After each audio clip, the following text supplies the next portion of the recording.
तो मोहम्मद गोरी का यह आक्रमण होगा। उसके बाद मोहम्मद गोरी की मौत हो जाती है कब?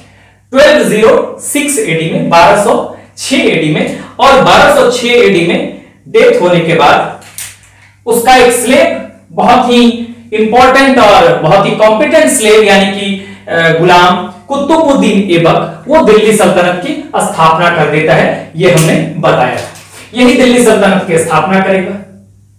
ठीक है, दिल्ली सल्तनत, डीएस स्टैंड्स फॉर दिल्ली सल्तनत। तो यह स्थापना कर देता है। तो मोहम्मद गोरी के बाद ऐबक जो है भारत में दिल्ली सल्तनत की स्थापना करता है, क्योंकि मोहम्मद गोरी ने क्या किया था, अपने भारतीय प्रदेशों की, जो भी भारतीय जो उसके विजित क्षेत्र थे, उन प्रदेशों की जिम्मेदारी इसने कुतुबुद्दीन ऐबक को दी थी, क्योंकि ये इसका सबसे प्रिय और कॉम्पिटेंट स्लेव था और जितने भी इंडियन एक्सपीडिशंस हुए थे उसमें इसने महत्वपूर्ण भूमिका निभाई थी। तो ऐबक दिल्ली सल्तनत की स्थापना करता है 1206 एडी में। 4 साल तक इसका शासन होता है और 4 साल तक ये मतलब 1206 से लेकर 1210 तक। उसके बाद आराम शाह कुछ बहुत ही कम समय के लिए बनेगा। ठीक है, आराम शाह बहुत ही ज्यादा इनकॉम्पिटेंट है, अयोग्य है।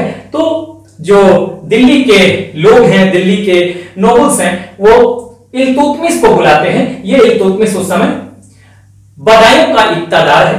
ठीक है, बदायूं का इक्तादार है, यानी कि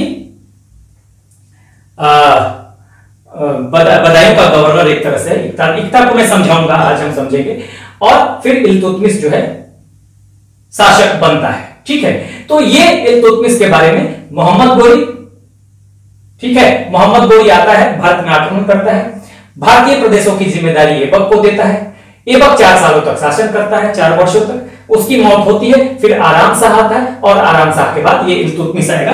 कैसे आएगा ये भी हम डिस्कशन करेंगे। तो ये इल्तुतमिश की बात होती है। 1210, कहीं कहीं 1211 भी देता है, इसलिए इल्तुतमिश का जो शासन काल है, देखिए कहीं आपको देगा 1210 से शुरुआत होती है, कहीं आपको 1211 से देता है। तो 1211 से लेकर 1236 एडी तक इल्तुतमिश का जो है शासन काल है।